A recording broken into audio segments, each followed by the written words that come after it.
All right. Is everybody warm? Good to have you with us. We're going to get you to go ahead and stand, and we're going to get you singing with us, and we're going to praise the Lord. Got a couple, 2 or 3 really good songs here. Yes. In Him we live and move.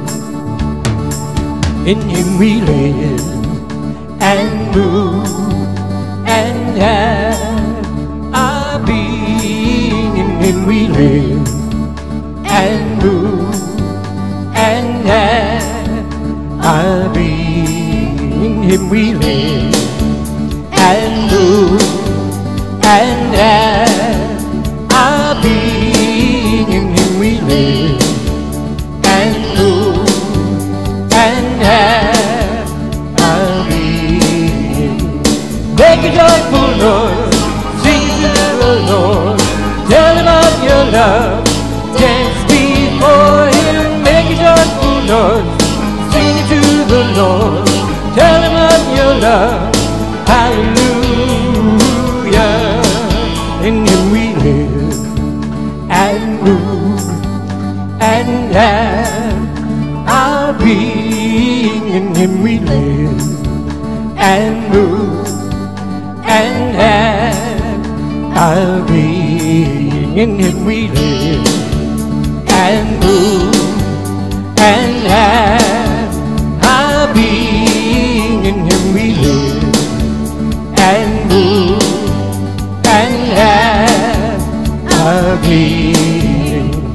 Make a joyful noise, sing it to the Lord, tell Him of your love, dance before Him. Make a joyful noise, sing it to the Lord, tell Him of your love, hallelujah. Hold on.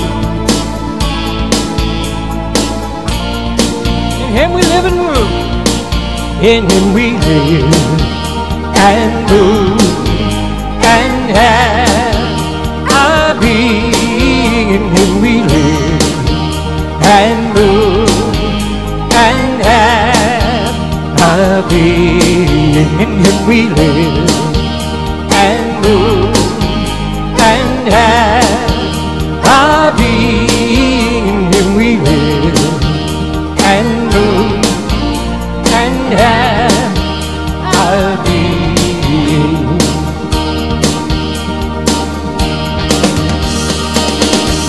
Let's give another hand clap of praise. Yeah.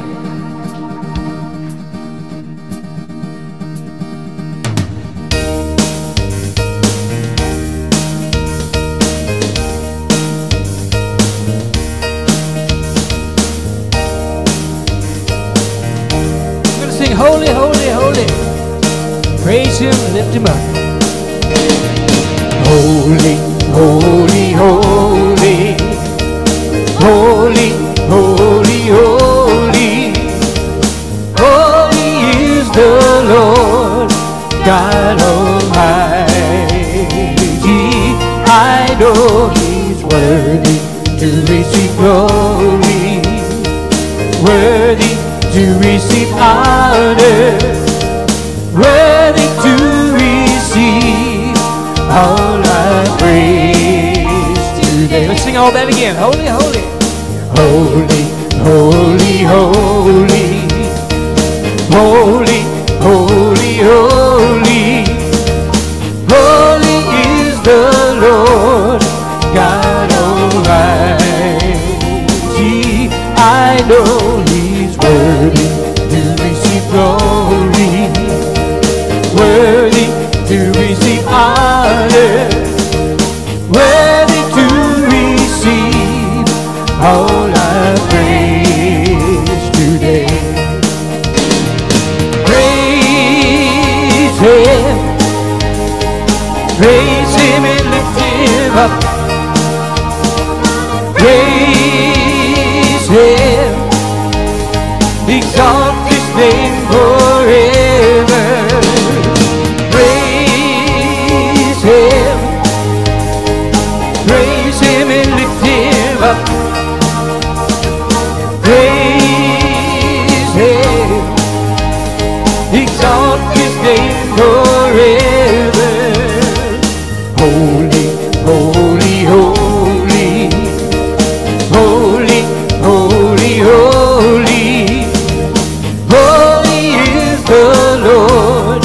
God Almighty. I know He's worthy to receive glory, worthy to receive honor, worthy to receive all our praise today. Praise Him, praise Him and lift Him up. Praise Him, exalt His name forever. Praise Him, praise Him and lift Him up. Praise Him, exalt His name forever.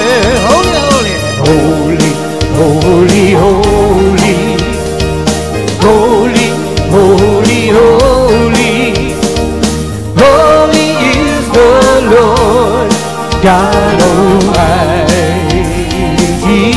I know He's worthy to receive glory, worthy to receive honor, worthy to receive all our praise today. Let's praise Him.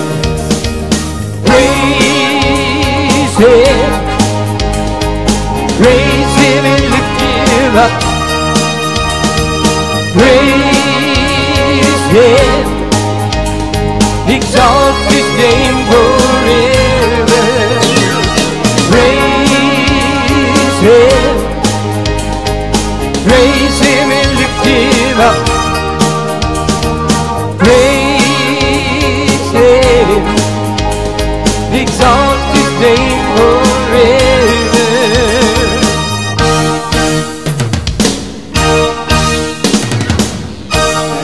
Yes, Lord, we praise Your name tonight. Hallelujah. Yes, Lord, we love You, Lord. Go slow it down a little bit here.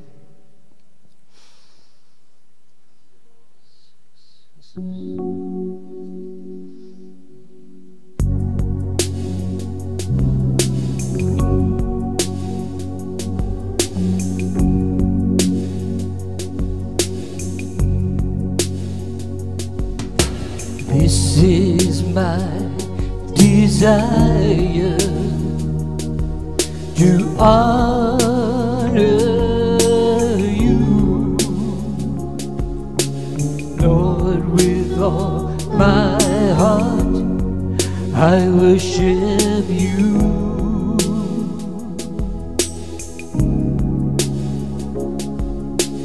All I have within me, I give You praise. All that I adore is in You.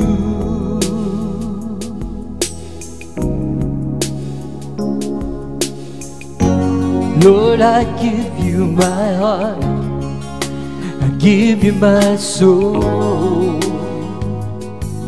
I live for You alone. Every breath that I take, every moment I'm awake, Lord, have Your way in me. This is my desire. This is my desire, to honor You, Lord, with all my heart I worship You.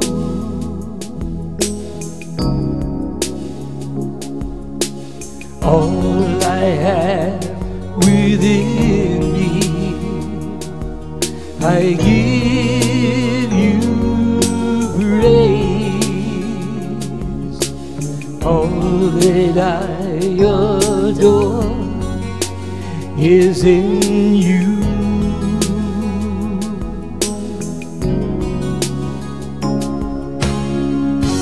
Lord, I give you my heart, I give you my soul. I live for you alone. Every breath that I take, every moment I'm awake. Lord, have your way in me. Lord, I give you my heart, I give you my soul. I live for you alone. Every breath that I take, every moment I'm awake. Lord, have your way in me. Lord, have your way in me. Lord, have your way in me. Lord, have your way. Lord, have your way in me.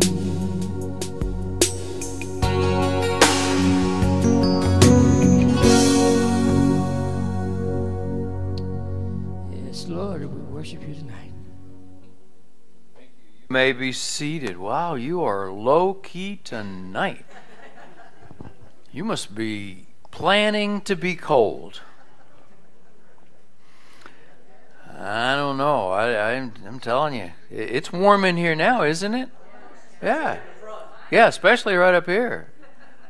Yeah, it's really warm up here. I had a guy call me today from Tennessee, a guy I never met before, and he said, so how you doing in Florida? He said, are you cold? And I just went off and said, I'm freezing. I got the heater sitting right beside my chair, and I've got the heat on in the worship center just to make sure it's warm tonight. And I just went off on about how miserable it is here to be cold. And he said, so how does 10 degrees below sound?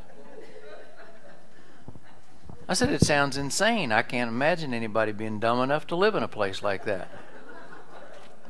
And then he introduced himself, and I said, well, forget the dumb enough to live there part, but so forget everything I said about being cold. The truth is we're warm. It's 50 degrees, and it was nice, and it wasn't minus 10 below wind chill factor. So, you know what? We're blessed, aren't we?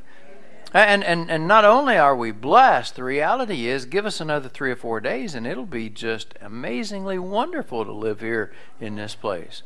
This is as bad as it gets, isn't it?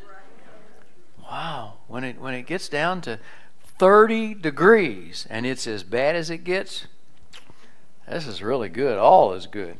Hey, there's a whole bunch of things happening, and I just made myself a list just so I can remind you of some things. One is that it's not too late for you to sign up. If you have any interest in the concealed carry course that's going on, it'll be this Sunday afternoon. I've been asked if you could audit the class, even if you already have your permit, and the answer is no. We are actually paying by warm bodies that are here in the room. I've hired some lady from a local business to come, and so we can't open it up just for people that already have their courses, their concealed carry permits. This is for those who don't, but it's not too late, and we'll probably send out a one call tomorrow just to make sure that everybody knows it's this week, and if you want to do it, it's not too late. We got a ladies' Bible study starting soon. If you haven't signed up for that, this is really cool. I had a lady call today and said, I hear you're having a women's Bible study on heaven. And I said, yeah, it's really cool. It's Shirley Alquist is going to teach it. And she said, yeah, I know, Shirley, I don't attend your church, but could I go? And in the course of that, she says, are you planning a road trip? It kind of caught me off guard, and I'm thinking, well, what is she talking about? Is it a road trip to heaven? And I said, well, it's not a part of the course, but we are going to take the trip soon, maybe sooner than you think. You probably ought to come, sign up for the class, and if we take it while you're here, you'll already be signed up for it. And So she said, well, I'll call you and do that. But it caught me off guard, partly because we are thinking about doing a road trip.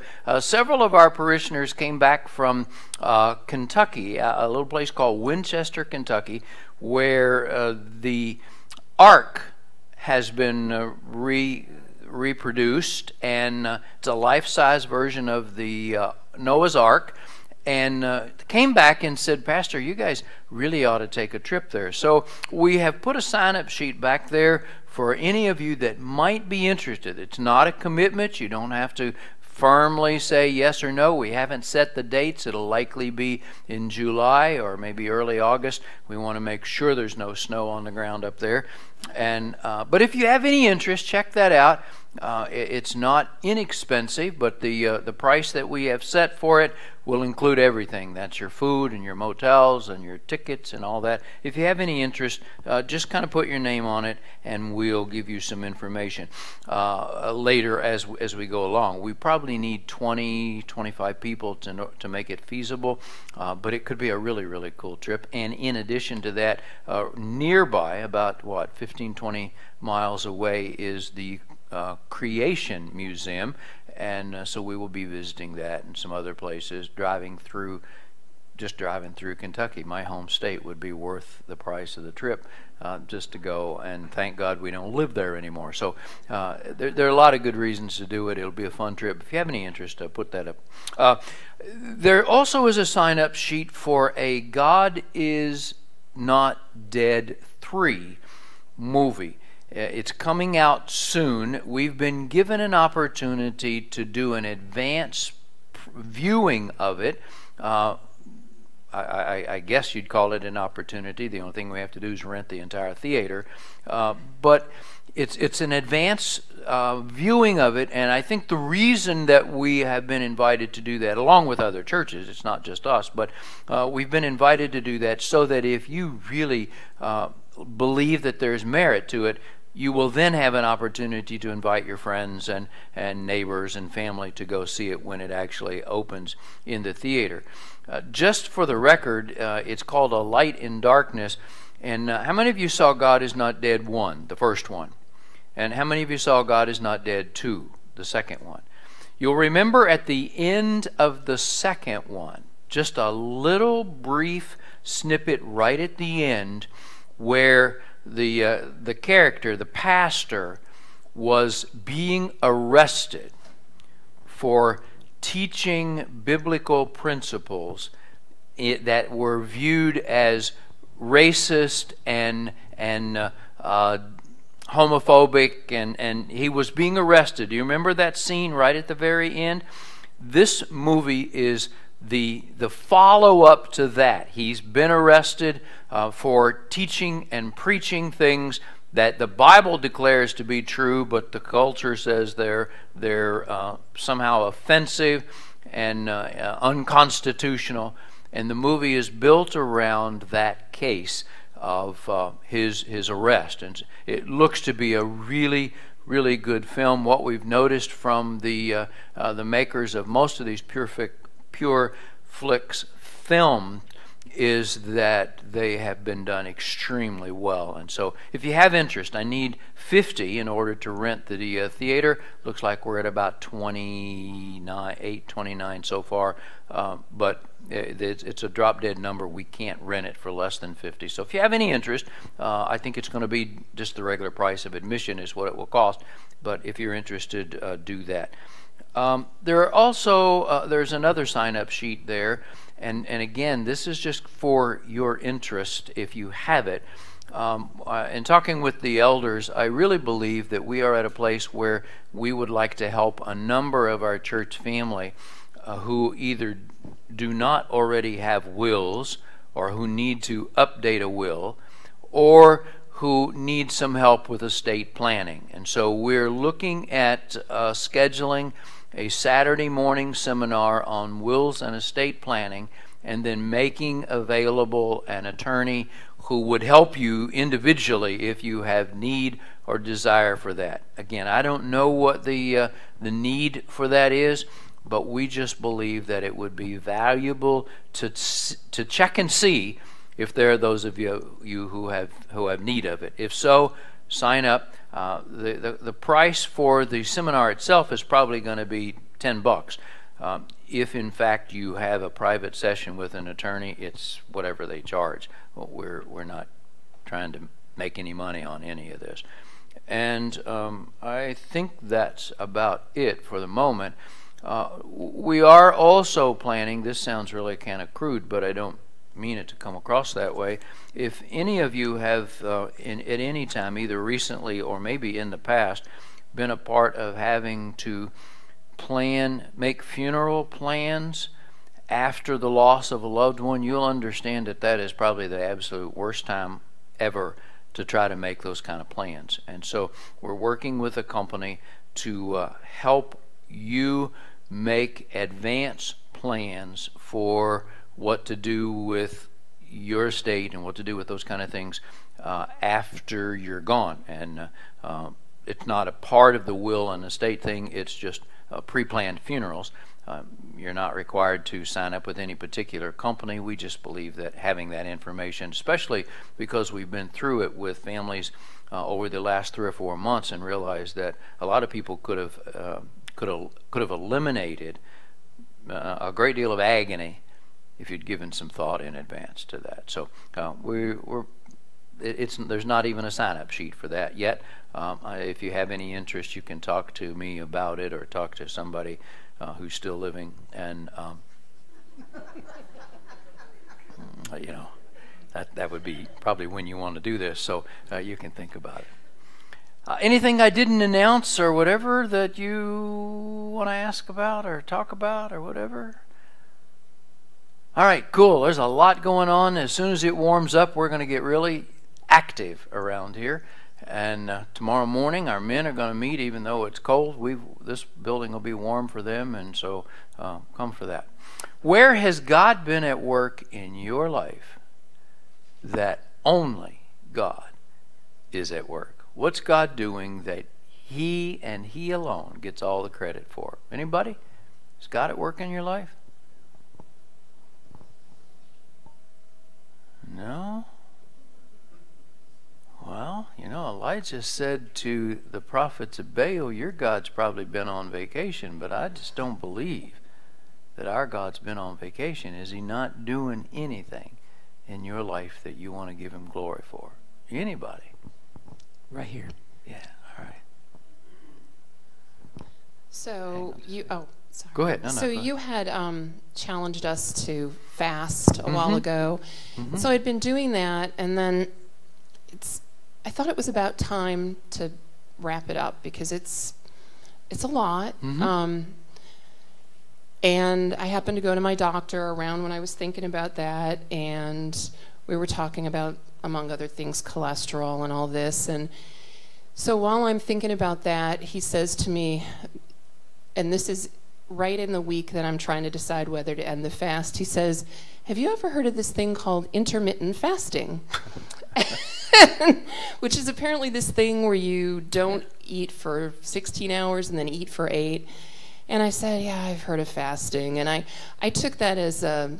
I sensed the enthusiasm in the I heard of fasting. I took that as kind of not an anti-confirmation to end the fast. And that was my answer. And I'll just keep going as long as I'm apparently supposed to be doing this. And I just thought it was funny that it happened to coincide with when I was thinking about ending the fast. Yeah, the reality is that there are benefits to fasting that go that run deep, and they affect a whole bunch of different things in our life. There are people who are encouraging us to fast even for reasons other than spiritual reasons. But the bottom line is that the reason you want to fast, the reason you should fast, has more to do with the spiritual benefit of doing it than any physical benefit. It's a unintended consequence when your cholesterol levels go down or up, or whichever way you're trying to get them to go. That's an unintended consequence. The intended consequence is that fasting allows you to press into the heart of God and experience the favor of God in ways that you hadn't experienced before. It's a good thing, and I'm glad your doctor agrees with with your heavenly physician, because that's a good thing to do. Somebody else, what's God do? Right up here, yeah. Oh, okay, I'm sorry. I just wanted to say that when my sister went in the hospital on New Year's Eve, the things that happened in the next several days with this stroke and everything, or multiple strokes actually, it's really quite frightening. Mm-hmm. And I've had a chance to talk with her, and that's pretty amazing because she's lost the use of her left leg and most of the use of her left arm. Mm-hmm. They're working on that at rehab, and she has no balance or no equilibrium. But when you talk to her on the phone, you would never know that she had a stroke. Her voice is clear. Good. And her ability to process information is not diminished at all. Praise the Lord. She is in command of the words. They come easily, and you can understand her clearly. So at any rate, the fact that she has that, I think, portends the possibility that she could even walk again sometime. So really, I'm so thankful. It was so good just to be able to hear her voice. If you say something funny, she laughs right away. If she makes a mistake, she'll laugh at her mistakes. Wow. That's a good part of the brain still working. Yeah. So. Well, what a blessing that is. Some of you will remember, we're talking about Betty, good fella, and it's been a real challenge when she initially had this stroke. She was not functioning very well at all, and there was some question as to whether she would regain speech and whether she had lost mental capacity, and in addition to the paralysis. And so God is in the process of bringing healing to her. There's still a ways to go, but she has been so blessed by the favor of God, and what a joy. I don't think that means she will be back here anytime soon, but I do believe that we will continue to pray and watch God work in her life, and someday you may have an opportunity to see her walk through the door again, and we'll give God the glory that He is gaining now, even for the things that she's doing. So that's really cool. Some of you know, I don't know if they're watching online, Mario and Brenda may be at home watching, but Mario had what we thought was a stroke on Tuesday night, and turns out to be a TIA, which is a trans-ischemic attack, which is kind of like a stroke, mini stroke, but that he is probably fully recovered from right now, and they went home from the hospital today. I'm sorry? Somebody say something. But anyway, so we want to continue to pray for him, but it looks like the symptomology that took him to the hospital has been taken care of, and he's back home and doing well. So and being ornery, and which is what we request of our elders. So that's good. Right here. Who was it? Right, yeah, you right here. He's going to give you a microphone. Thank you. Hold it to your neck. I have nothing really big except that God walks with me every day. So all these little good things that happen to me are directly from God. Yeah. And but I don't have any big thing that He's done except that I'm well and I still have my mind and everything, and I'm getting close to 90. At 102 years old, you are doing really well. No. But I just want to praise the Lord for how He takes care of me day after day. Yeah, you are an inspiration to us to watch the joy in your heart at this advanced age. And I don't mean that in a negative sort of way. I just what I mean is God has blessed you, and this is just a public affirmation. I pray that my spirit is as good when I'm as old as you are, as yours is. You are an inspiration to us, and thank you for that. It's really, really cool. Somebody else, what's God doing in your life that only God gets the glory for? Anybody? Does it work? Yeah. Up here.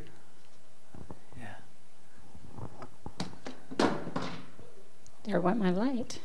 Now, I was just going to tack on to what Donna said. I think that's really cool that she mentioned fasting because, I just really enjoy just my time alone with God. Has just been so precious, and I just really want to, I just desire to be closer to Him than ever before.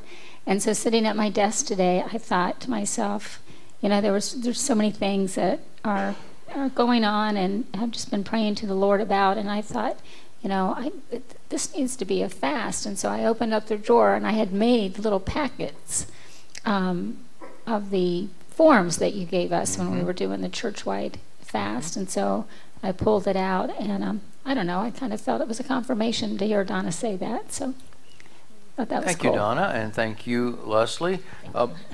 If in fact any of you have interest in, and my recommendation is that we will provide you all of those tools that you want, and you can keep them at home, and when He lays on your heart that you should be doing a fast, you can pull them out and use them for a fast. I highly recommend that you do a fast. Can I give you the it's not a negative, but I'm going to couch it in language that sounds negative. Can I give you the flip side of this fasting thing? I believed last week on a Thursday, it was a time where I really needed to fast. I really believe the Lord was saying, I need you to fast, and here are the things I want you to fast for. Some things that were important to me, and I believed that God was calling me to a fast. And of course, I'm the one who just taught for 6 weeks on fasting, and so I have all the forms, and I too pulled them out, wrote it down, started my fast, and I said, okay, I'll do a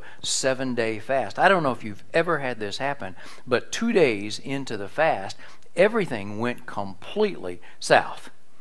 I mean, the reality is that it was impossible to continue the fast. All the things that I was fasting from, or fasting as a part of the fast, completely evaporate. I mean, there was no way to do it. And so I'm saying, God, this is really, now I'm guilty. I'm feeling horrible about the fact that I started this fast, a 7-day fast. I've made it 2 days, and now it's over. So I took my forms and in big letters wrote on it, failed fast.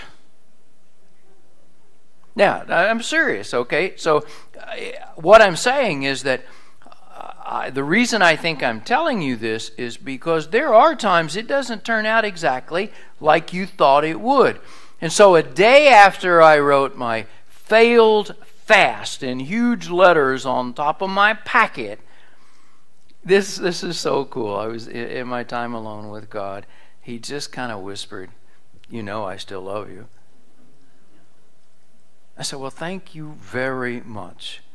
Because I was wondering if a failed fast is worse than not ever starting a fast. And he said, no. I understood your heart, and I'm loving you for what your heart is. Now, I tell you that to say, will I ever fast again? No, I'm not ever fasting again because I don't like the point of failing. That's not what I'm saying. What I'm saying is you just take it from me, from your pastor who taught you about fasting at some level. Whenever you feel God lay it on your heart, start. And no matter how it turns out, He'll still love you, He'll still honor you, He'll still be faithful to you, and He might even answer the things you were doing a fast for because He knows your heart. So don't feel like you can't start for fear that you won't keep it or you won't be faithful to it. Because the reality is, He, as clearly as I'm standing here, He just whispered, I still love you. I said, really? How cool is that to know?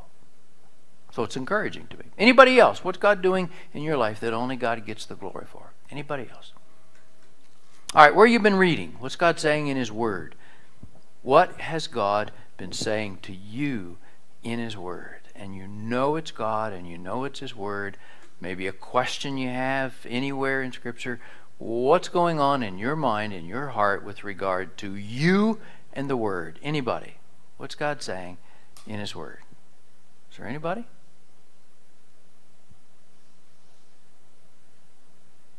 Wow, this is tough. So God is not speaking through His Word? I can't believe that. Well, all right. You squeezed it out of me. I'm not sure where to go with this, but where is it? I was reading in James chapter 3. In James chapter 3. About the tongue. All right. Speech and conflict is kind of the subtitle that the folks who put this Bible together put. James chapter 3. All right, what verse? Well, it's kind of the whole thing. Okay. Dear brothers and sisters, not many of you should become teachers in the church, for we who teach will be judged more strictly. Indeed, we will make many mistakes. For if we could control our tongues, we would be perfect and could also control ourselves in every other way.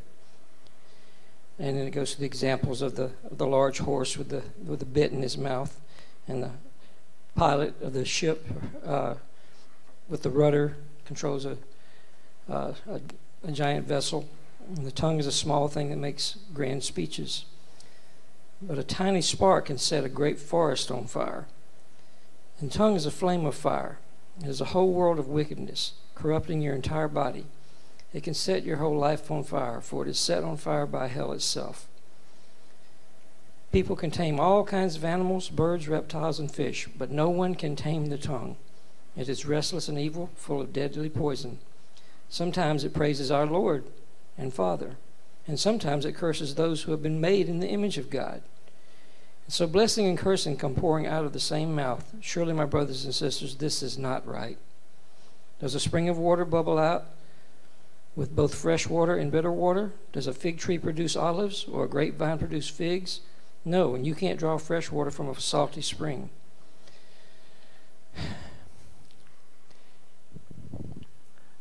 It just really frustrates me sometimes. Yeah.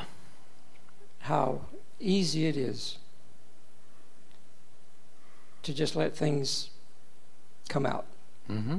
That you wish you could take back, that you wish, you'd never said. Yeah. And you almost, sometimes you're just sitting there wondering, where did that come from? Mm-hmm. Now we know where it came from. Yeah. And I often think about Peter himself. Mm-hmm.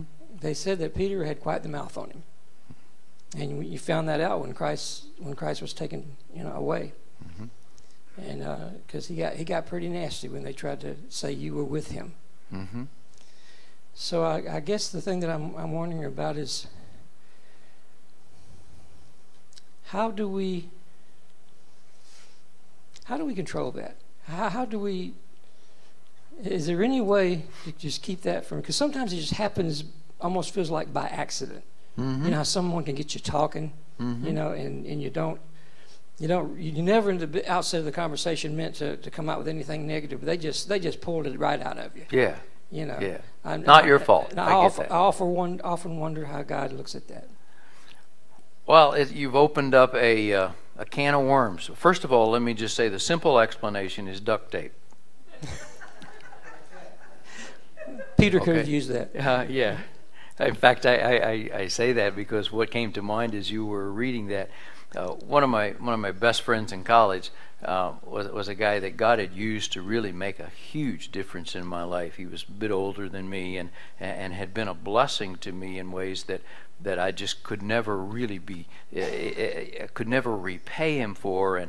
And so when we graduated and left for ministry, he kept threatening to show up at my church and tell people at the church I was pastoring in Lafayette, Indiana. He kept threatening to show up and tell them what he knew about me. And so I took his picture, put a huge picture on the bulletin board, and I instructed my ushers, if you ever see this guy, put duct tape on his mouth as he comes in. And we kept a roll of duct tape right there by the bulletin board just in case Ben ever showed up. He didn't, and so we didn't ever get a chance to use it, but it just came to mind as you were talking. But this is an important subject. Let's go back and begin reading at verse 1 again. I want you to read through it. Then I want to get your response to what you read, and then I want to tell you what I believe may be missed in all of this, because I think there's something that you need to see here that kind of gets lost in the overwhelming sense. Would you agree with me that the initial take on this is that the tongue is untamable and this is kind of hopeless? Yeah. Would you get that kind of feeling as you read it? Let's read it together. Brothers and sisters, not many of you should become teachers in the church, for we who teach will be judged more strictly. Stop right there. What the implication is that if you speak publicly for a living, or if you speak publicly on a regular basis, your risk of your tongue betraying you is probably greater than those who don't speak publicly. Right. And you understand that. Probably not a week goes by, but what somebody tells me that they were offended or they took exception to something that I said from the platform. It's probably not a week goes by. Sometimes it's mild, sometimes it's pretty strong, but the reality is those of us who speak publicly know that the tongue, the more you use it, the greater the likelihood that you're going to be misunderstood. Right. Now, the reality is that this part of the story says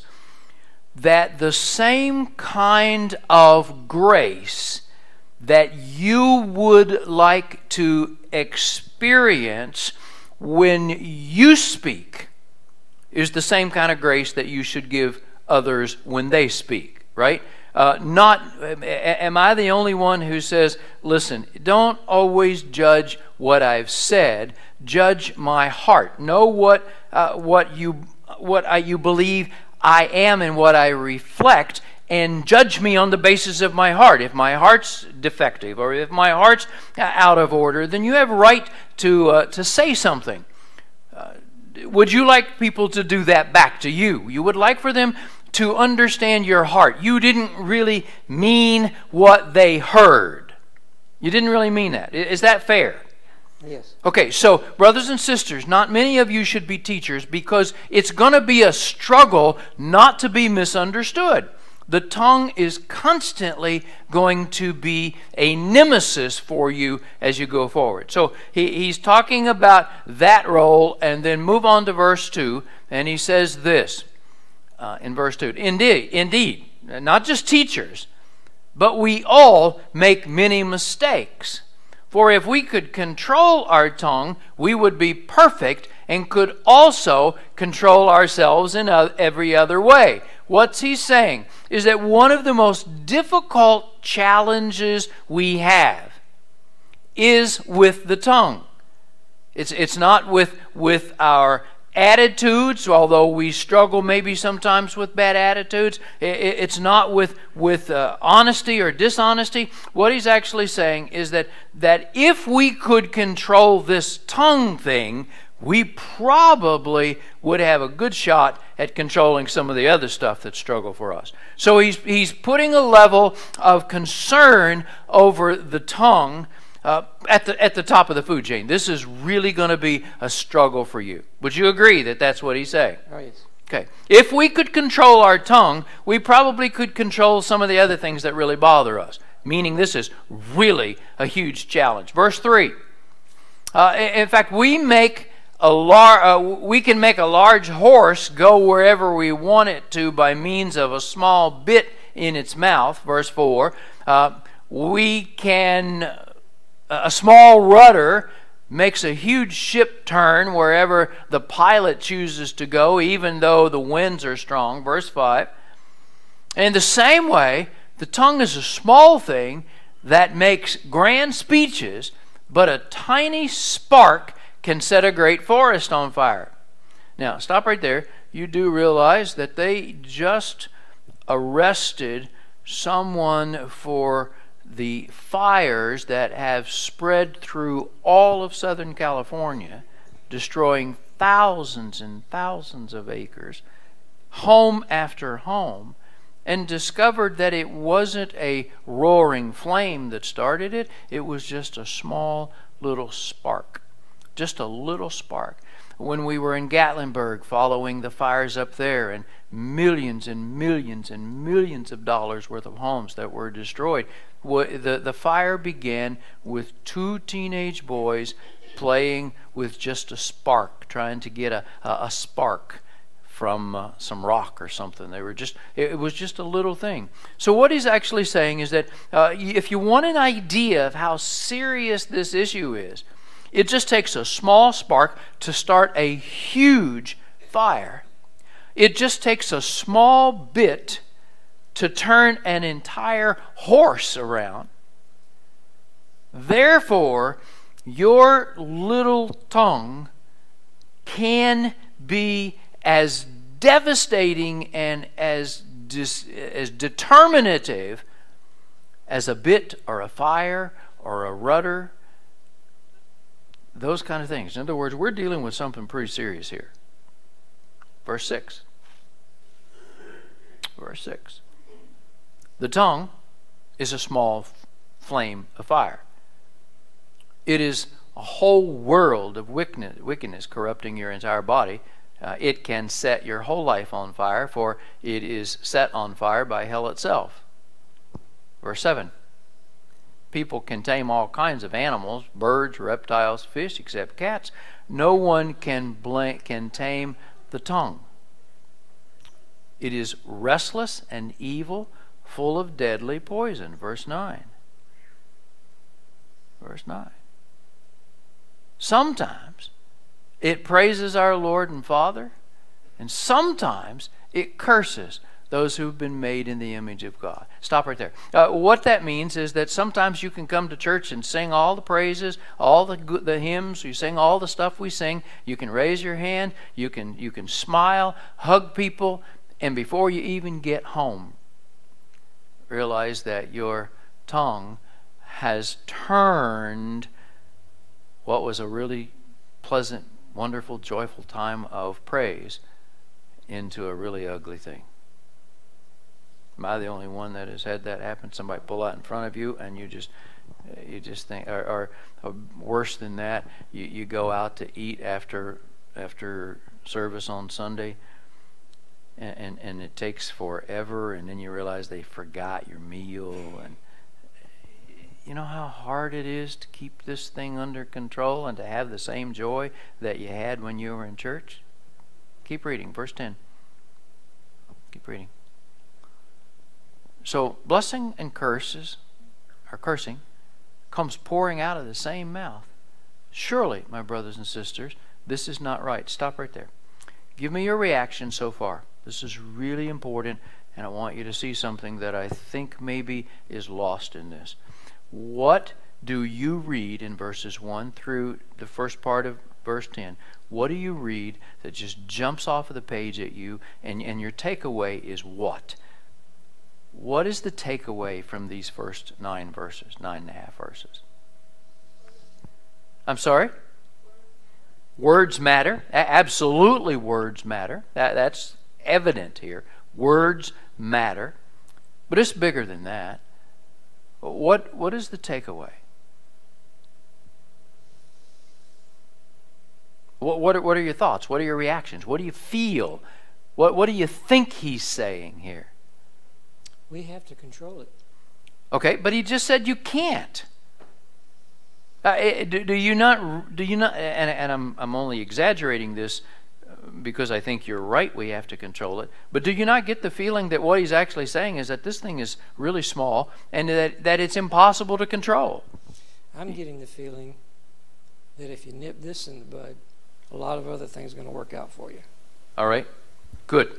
That's good. Hang on to that. We're going to come back to that in a minute. Somebody else. What do you sense in verses 1 through 9? Right here. Okay. Pick up the mic and say that so they can hear you down in Indonesia. That no man is without sin. We're all guilty of it. Okay. That the reality is this is a common human dilemma.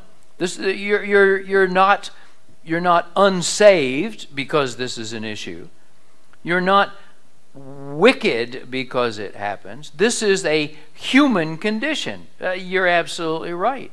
But yet we're accountable for every word. Yeah, so I don't know about you, but if I just stop right here at verses 1 through 9, I'm going home pretty depressed. Aren't you? I mean, the reality is what he says, it's a little thing, it's just a little part of my body, but in fact it literally controls almost every part of it. If I could control my tongue, the reality is I could control all this other stuff that people get upset with me about. I could live a far better life if I could just control my tongue. And don't you get the feeling that what he's saying here is that I'm not sure you can? I'm depressed. I really am depressed. The depression here is I can't win. I can't win. Blessings and cursing come pouring out of the same mouth. That we need help, yes. Somebody else. We're going to dive into this in the verses that remain in just a moment. But just give me your impressions. What are you feeling? What do you sense when you look at these first 6 verses? Our first 9 verses, rather. What do you get? What's the takeaway? Well, let me add a layer here. I suspect that you're not wanting to say too much because you want the tongue to betray you right now. Okay, right over here, James. Okay, here I come. It's all right. He's young.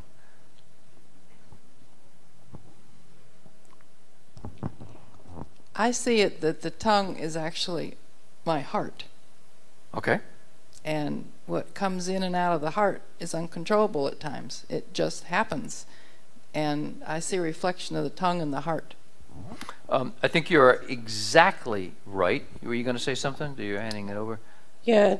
Excuse me. God tells us in the Word that the tongue has incredible power.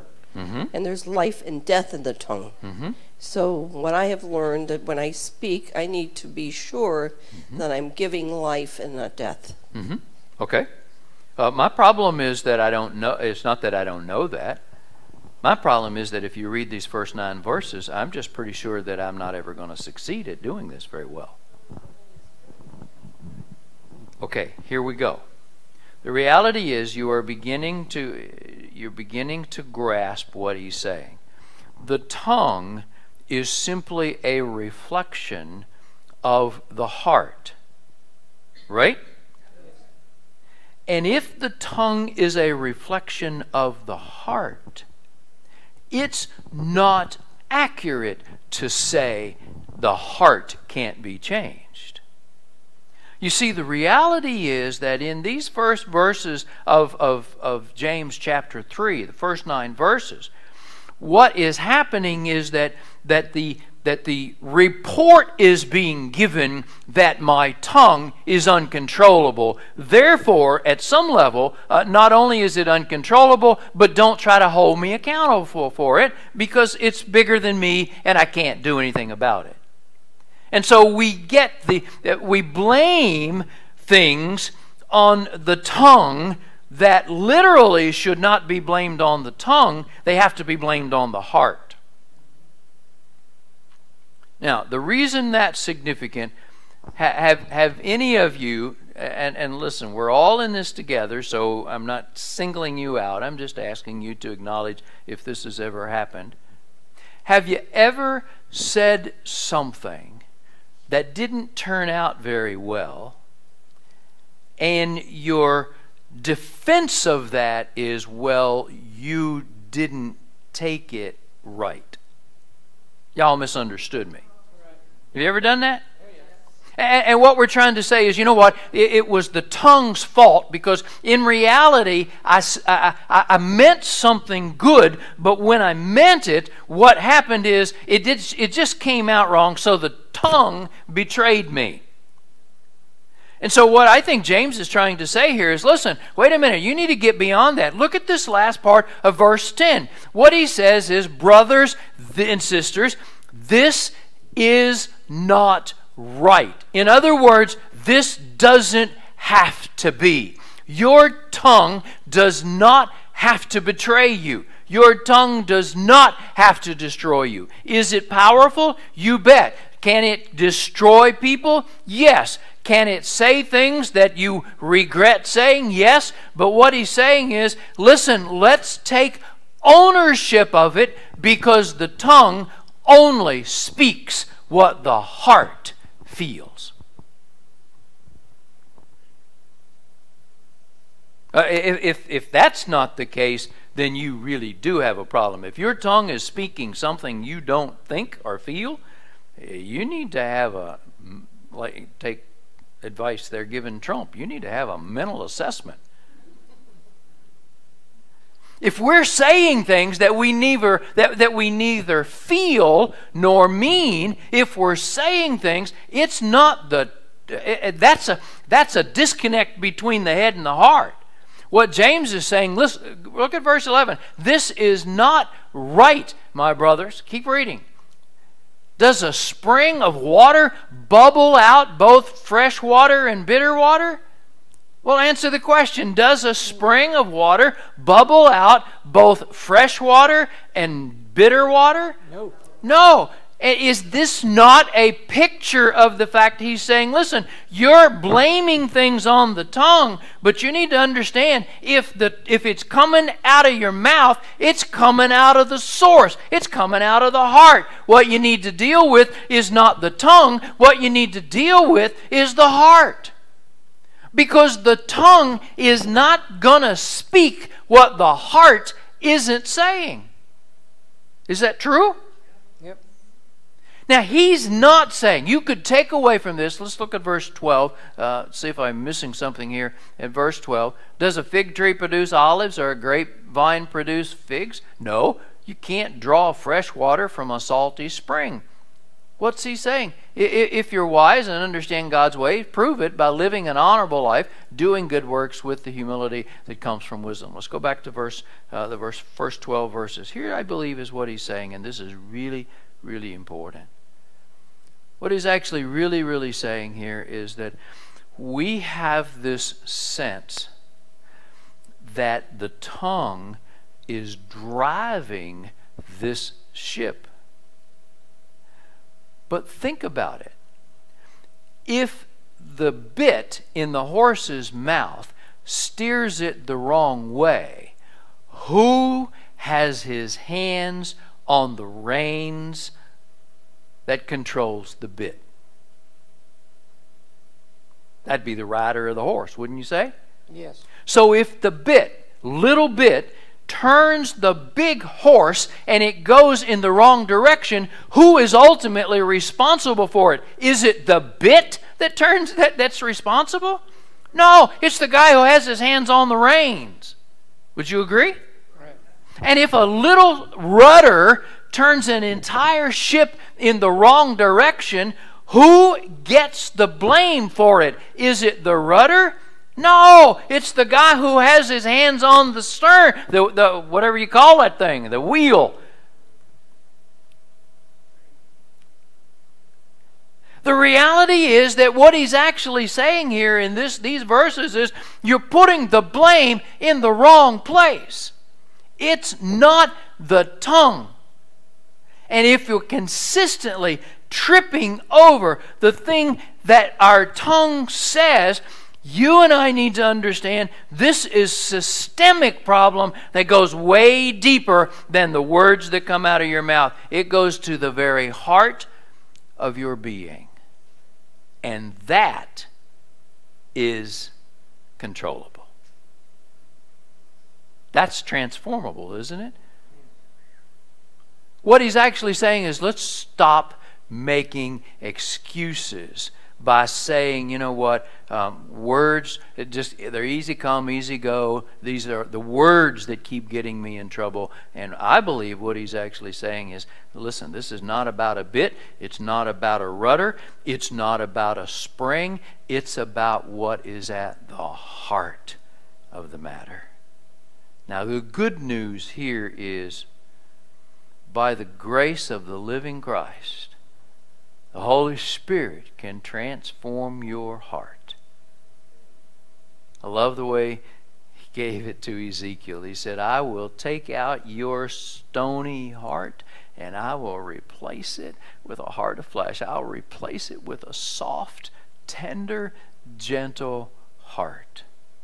And you know what the good news is? That some of us who came to know Christ with crusty old hearts that were self-serving and self-centered and bent on our own way. Some of us are noticing as we grow older in Christ how wonderfully at work He is to change this old crusty heart into a soft, gentle, loving heart. And then you notice how different the language is.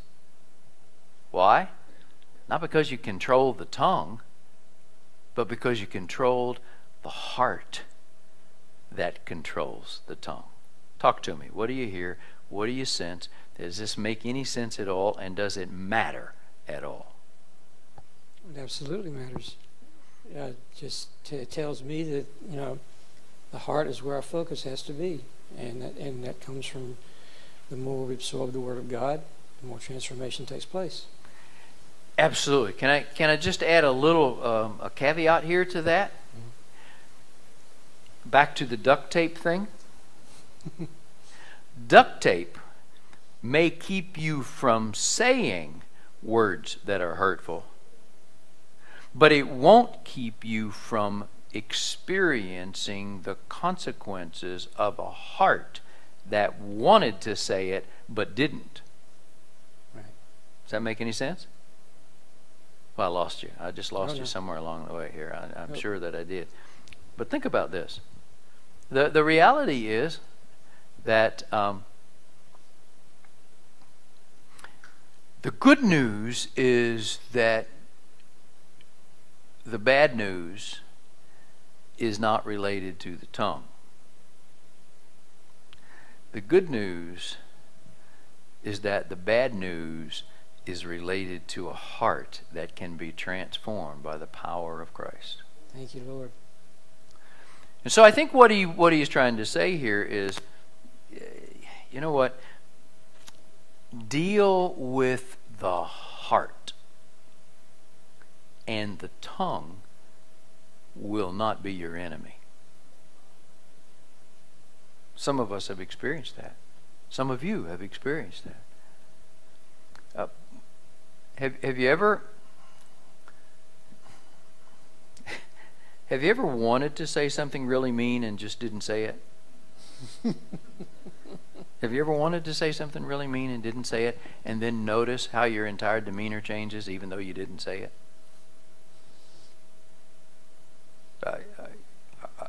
I lost you. Almost sounds like you're better off just saying it. No. This is not. This is not saying that you're better off saying it. What it is saying is that we often say to we often are proud, or at least at some level pat ourselves on the back for what we didn't say, when in fact what we wanted to say was bitter and mean and hurtful, and we didn't say it. Therefore there's no outward consequence, but it still takes its toll on our spiritual demeanor. And the reality is that what James is saying here is deal with the fact that it's not what always is said, it's what the heart is prodding you to say that needs to be dealt with. And when you deal with that, you will experience freedom and deliverance, and you will experience joy in your heart. And it won't be because you didn't say it, it'll be because you didn't feel it. You didn't think it. It wasn't a part of your heart. Here's the question. Okay. If you relate this to the sexual thought versus the sexual action, when it talks about in the Bible that the sexual thought would be as bad as the sexual sin itself, does this equal that if you have that issue that you didn't deal with, you didn't say it out loud, but you had it in your heart, and you had all the internal anger and all the internal crap that you just talked about, is that considered sin?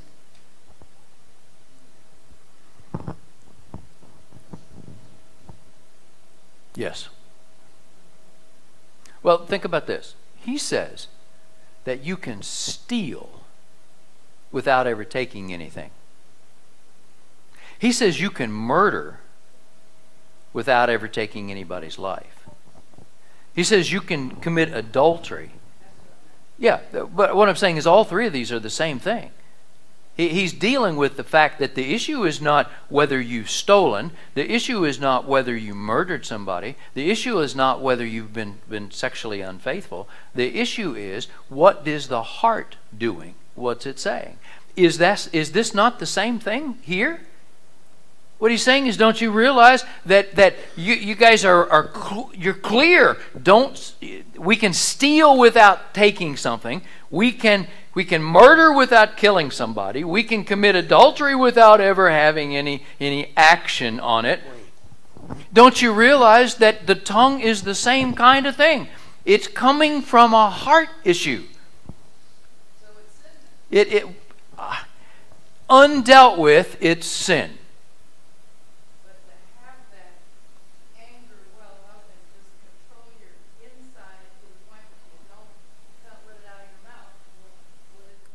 Well, I think it goes back a little bit to what James was jokingly saying.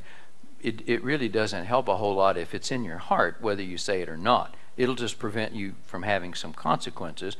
I mean, the reality is that, would you say, if you feel like murdering somebody, if you have murder in your heart, just go ahead and kill them?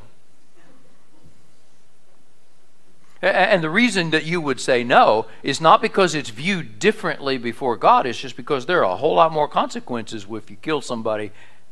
You understand that? Jesus was saying, listen, we're talking about you. We're talking about your relationship with God. And we're talking about the fact that, look, if your heart is to steal something, and you can be judged guilty of theft without ever taking anything, are you better off to go ahead and take it? Well, the answer is no, because there are other consequences. So what James would be saying is, look, if your heart is to speak this vile, ugly thing, and since it's the heart issue that's being judged, sorry, are you better off to go on and say it? No, it's because there are additional unintended consequences that come from it. But it doesn't mean you're off the hook just because you didn't say it. In the same sense, now here's where I want to be really careful, because I'm not sure I can say this in a way that makes sense. But listen, the reality is that having murderous or having an angry spirit is different from having an angry thought. Having an angry spirit is different than having an angry thought. I can quickly have an angry thought, recognize it to be absolutely out of character with my spiritual walk, and I can hand that thing off to God and ask for His forgiveness, ask Him to deal with it, and the reality is that He can take that angry thought away before it ever becomes an angry spirit. And I don't believe in that sense that we are constantly living in sin by the fact that the enemy keeps planting these thoughts in our mind. Same is true with sexual thoughts. Same is true with stealing. You know what? I was driving down the road the other day, and for some crazy reason, I had this thought about how easy it would be to steal something. I'm not going to tell you what it was. Literally, it caught me off guard. Where did that come from? I mean, literally, I'm serious. I caught myself saying, where did this come from? God, you know I wouldn't steal that. And in that moment, I was able, literally, because He convicted me of it, I was able to hand it off. I don't believe there was sin in that thought. Now, had we gone on to have a little bit of planning session here, the fact that I didn't ever steal it doesn't mean that I didn't have a spirit of theft. It could have progressed from this instant thought to a thought that takes control of my feelings, my responses. And in that sense, it becomes sin. So back to what you're saying, I don't believe just having a thought. I don't even believe having an angry thought about somebody and catching yourself before you say it. I don't think that's necessarily sin. But the issue is that how many times have we had those thoughts and we just let them ruminate and let them ruminate until a bitter spirit develops? And that, I believe, is sinful. And the sin is the sin whether you ever say it or not. I know some people who this very moment have a bitter spirit, though they've never said one single thing outwardly that would let you know that there's a conflict with somebody else. But I know for a fact there's a bitter spirit. How do I know it? Just because the demeanor, the internal demeanor changes. Have you ever met somebody that just seemed to have a bitter spirit, and yet they're kind when they talk, and they don't say anything that would upset anybody? They're easy to be around, but you just sense there's a bitter spirit. James is saying, listen, it's good that you didn't say it, but you need to understand this tongue thing comes from the heart, and if it's not dealt with, it will develop a bitter spirit, and whether you say it or not, the personal damage is the same. Does that make any sense at all? Is there any? Okay, I'm sensing no. What are you thinking? What goes through your mind when you hear this? Well, Rick, there's a parallel passage in Matthew chapter 12. Okay. Where Jesus is speaking, beginning in verse 33, and I'm going to be using a Greek version of the Bible, the NIV. One old people use. Yeah, that's it. But it's the old one, not the new one. Yeah. Okay, you're good. You're good there. Jesus says, "Make a tree good, and its fruit will be good. Make a tree bad, and its fruit will be bad. For a tree is recognized by its fruit." And he's speaking to the Pharisees. He says, "You brood of vipers, how can you who are evil say anything good? For out of the overflow of the heart, the mouth speaks. Yeah. The good man brings good things out of the good stored up in him, and the evil man brings evil things out of the evil stored up in him." Now, this is exactly, I believe, what James is wanting us to take away from these first 12 verses in James chapter 3. The reality is that a deceptive or a broken or a wrong-spirited heart will cause the tongue to speak evil. But the wrong spirit, the evil heart, is evil whether it's spoken or not. So the deal is there are additional consequences once it's spoken, but just keeping it to yourself doesn't fix what's going on. That we need to get to the heart level and deal with the heart. This is an area where God constantly brings truth to me, because I really do try. It doesn't always happen, but I really do try to make sure that my words are not words that would be destructive. And the enemy would like me to think that just because my words are not hurtful or not destructive, that somehow everything's okay. And God keeps saying to me, you need to deal with this. You need to deal with this bitter spirit. You need to deal with this feeling. You need to deal with this thing, this reaction you're having. You may not be saying it, and people may not be knowing it, and they may sense that you are somehow, you have this pleasant smile on your face, but the reality is I know the heart, and the heart is not where it should be. And James is saying in verse 10 particularly that we just read, he said, listen, this should not be. It's not right. It's not right that the heart is allowed to remain broken or bitter. It's not right that the heart's allowed to remain and that you work at controlling your tongue. You will not be very successful at keeping your tongue right until you can get your heart right. And then controlling your tongue is a pretty simple thing. If the heart's right, the tongue's going to follow, isn't it? I think, all right?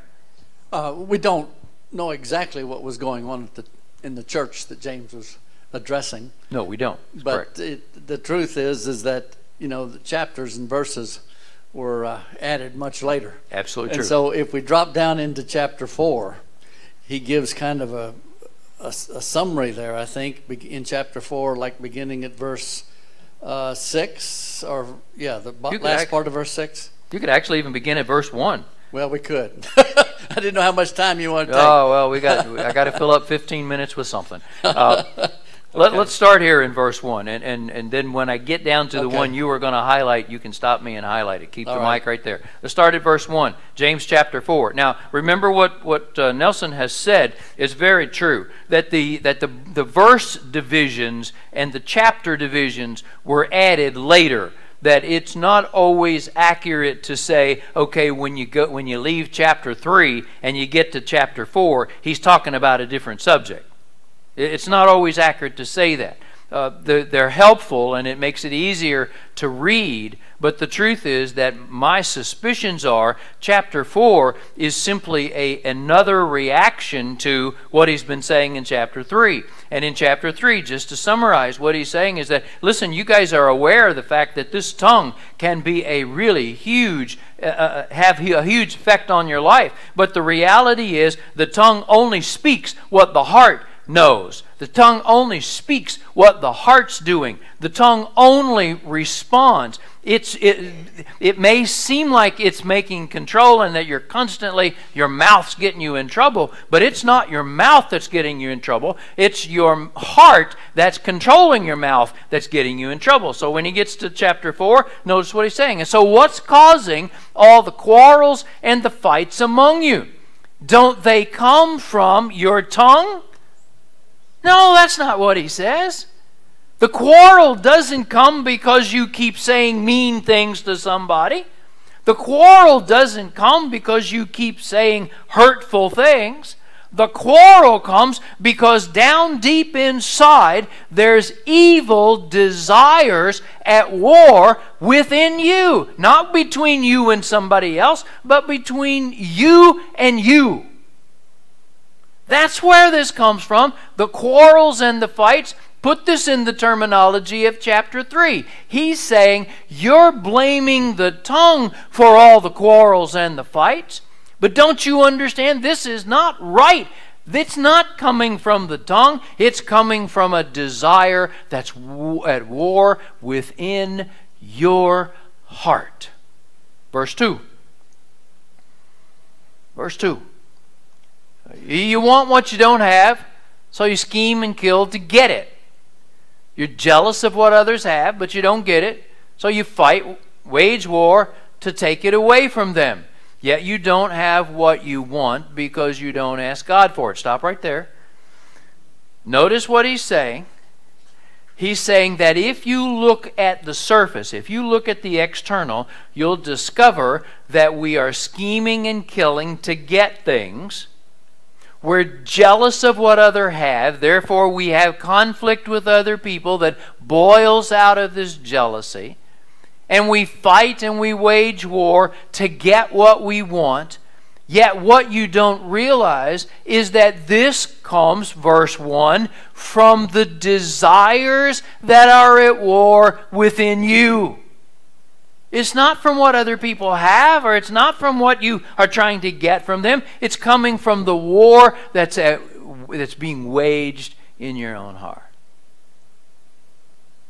And he says, listen, if you deal with this desire thing, you'll discover that it's between you and God, not between you and what everybody else has. You can just simply ask God. You can ask God.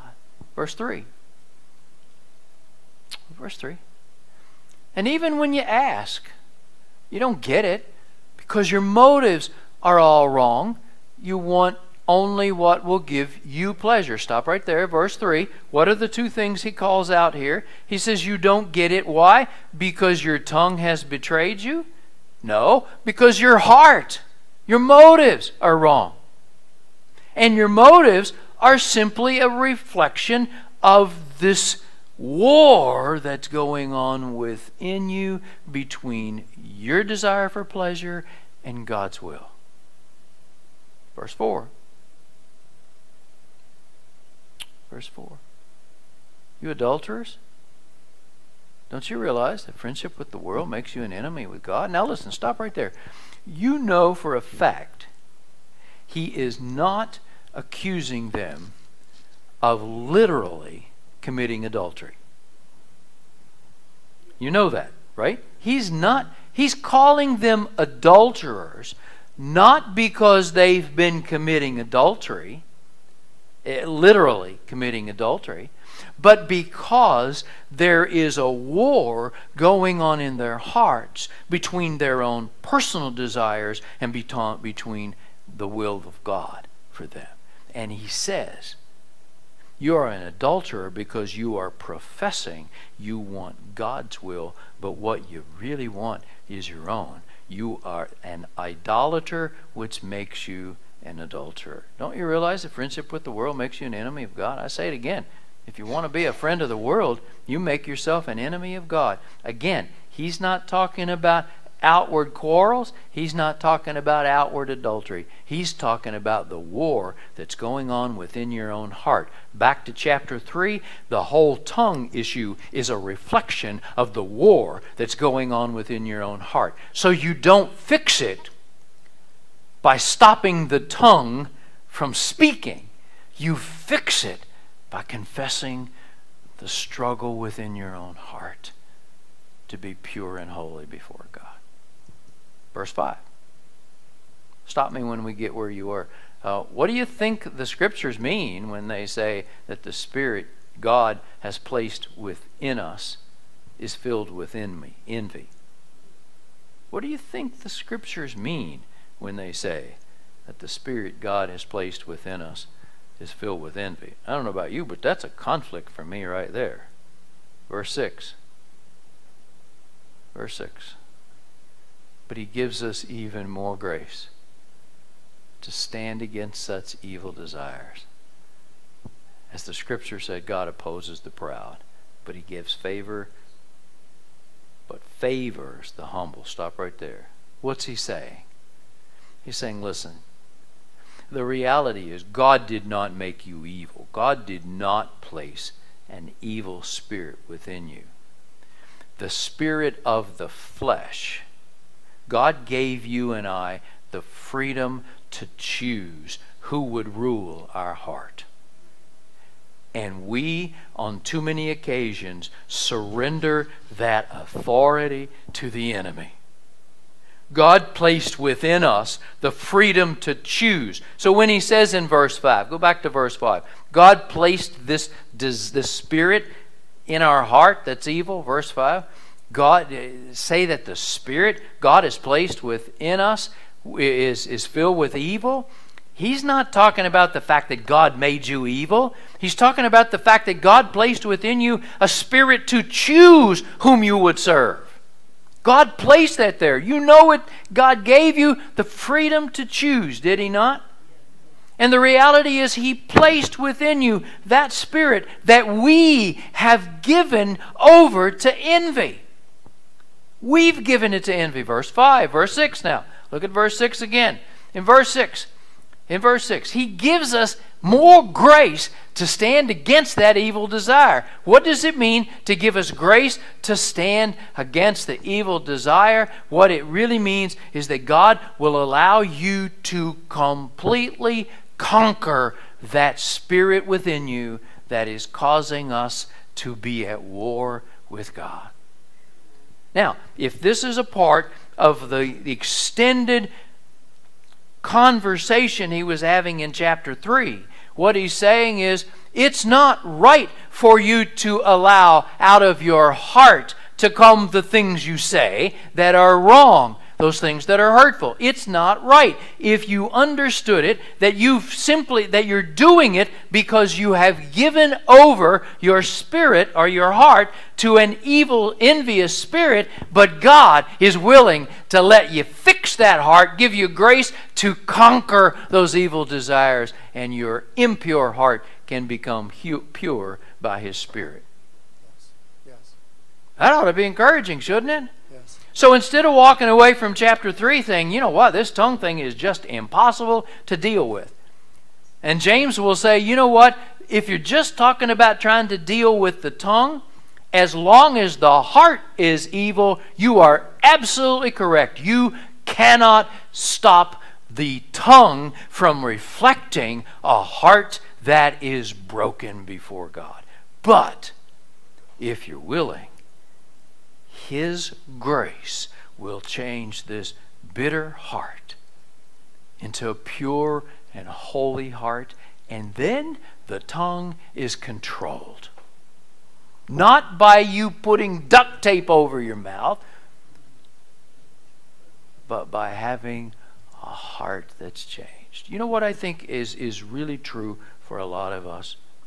We spend too much time trying to stop ourselves from saying the things we would regret saying, when in fact what He's calling us to do is to deal with the heart that ever wants to say those things in the first place.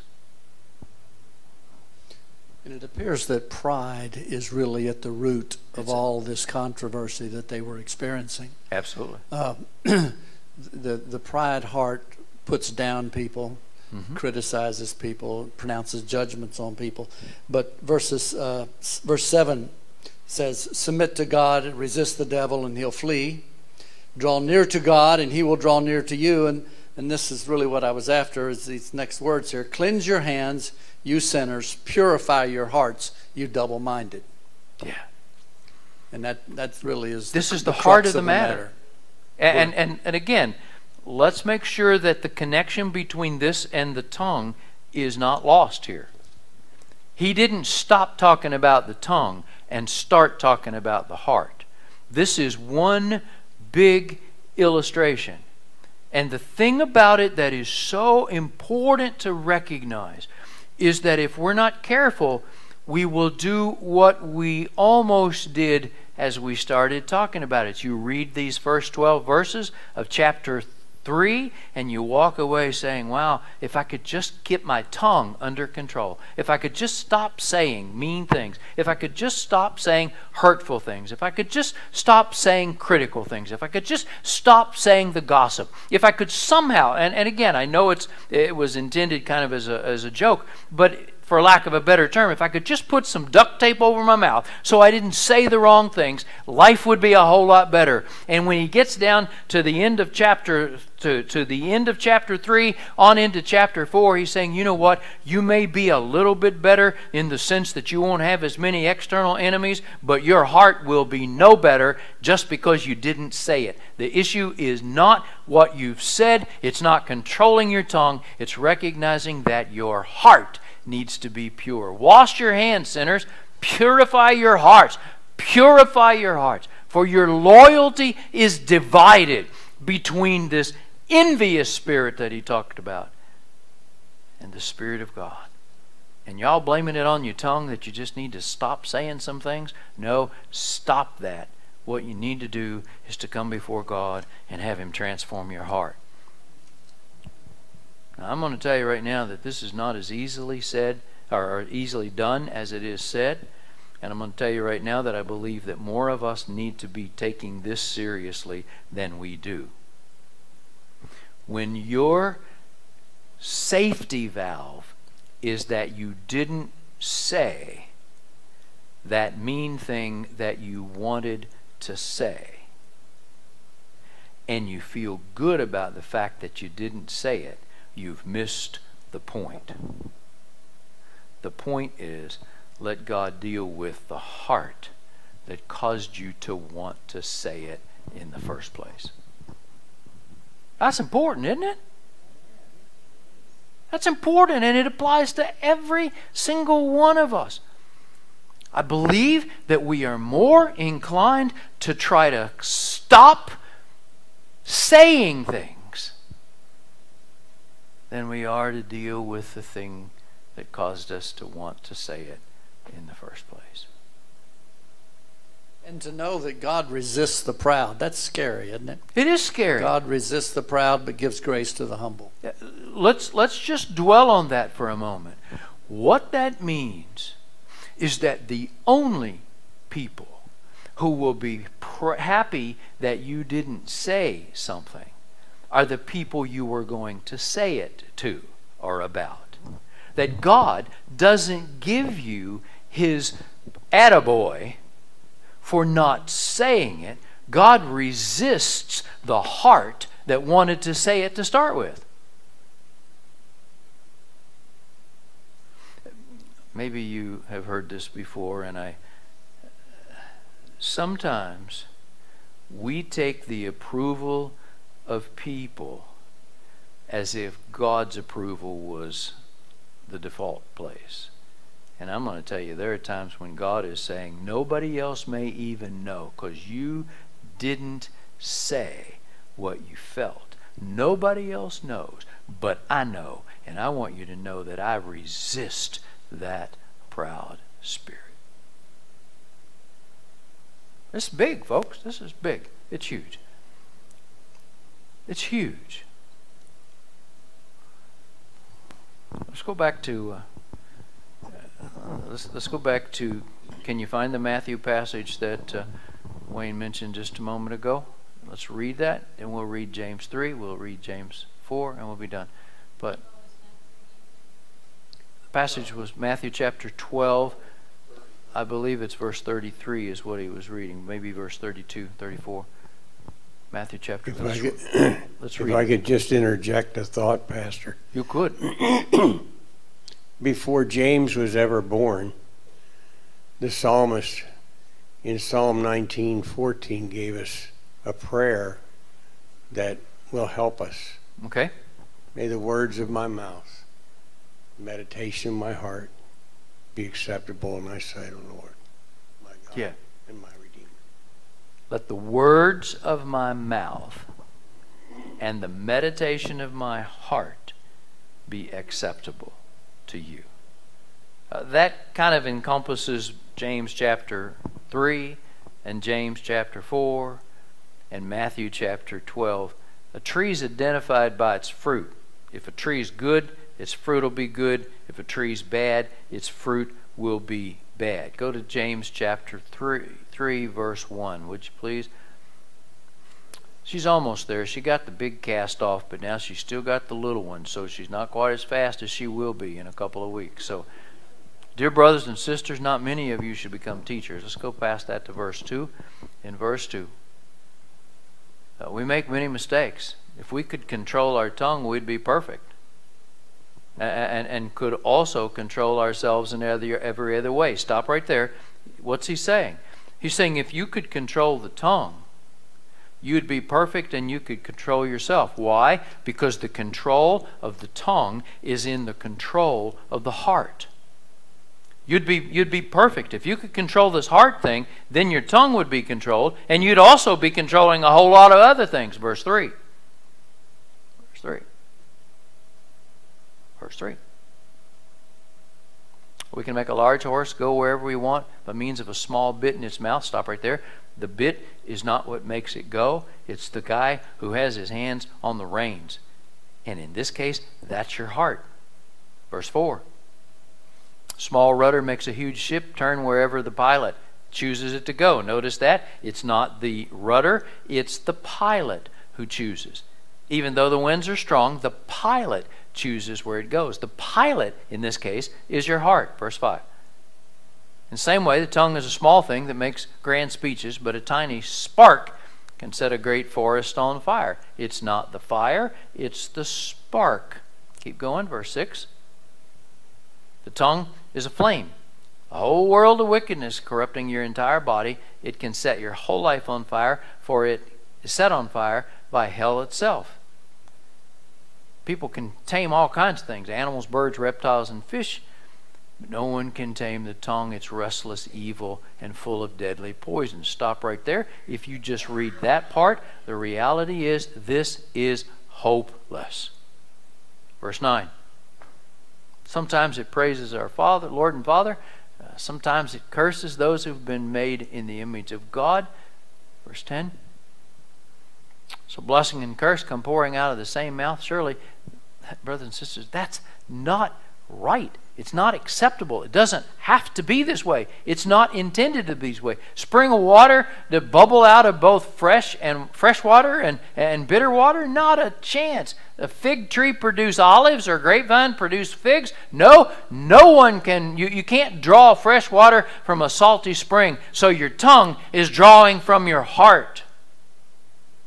Now go to chapter 4. Let's just go down straight to verse 6. Chapter 4, verse 6. He gives even more grace to stand against such evil desires. God opposes the proud, but He favors the humble. Verse 7. So humble yourself before God. Resist the devil, and he'll flee from you. Stop right there. Come close to God, and God will come close to you. Wash your hands, you sinners. Purify your heart, for your loyalty is divided between God and this world. Here's the deal. Back to the comment James made when he first read this. How could we ever tame the tongue? I'll tell you how. Stop trying to tame the tongue. Let God tame your heart. And a pure heart will not spew forth salt water, bitter water. The pure heart will spew forth from the tongue that which the heart finds glorifying to God. Father, thank you for our time. It's been good. It's been good for me. It's been a good reminder. It's been an important reminder. We almost missed it. We almost took home with us the fact that we're just hopeless. This tongue thing's going to get us in trouble, and it's going to keep causing problems. It's going to keep causing problems. There's nothing to do to change it. And then what you say in very clear and specific terms, I'll change your heart if you let me. If you'll give up this proud, envious heart, which I despise, if you'll let me change your proud, envious heart, I'll change it. I'll give you grace and change it. And when I do, it's not a matter of controlling your tongue. It's a matter that what comes out your mouth will be honoring to you. Thank you for that reminder. Thank you for your truth. Thank you for your word. In Jesus' name, amen. God bless you. Thank you for coming. It's been fun. You ought to spend an hour or two over at Connect Central just checking things out.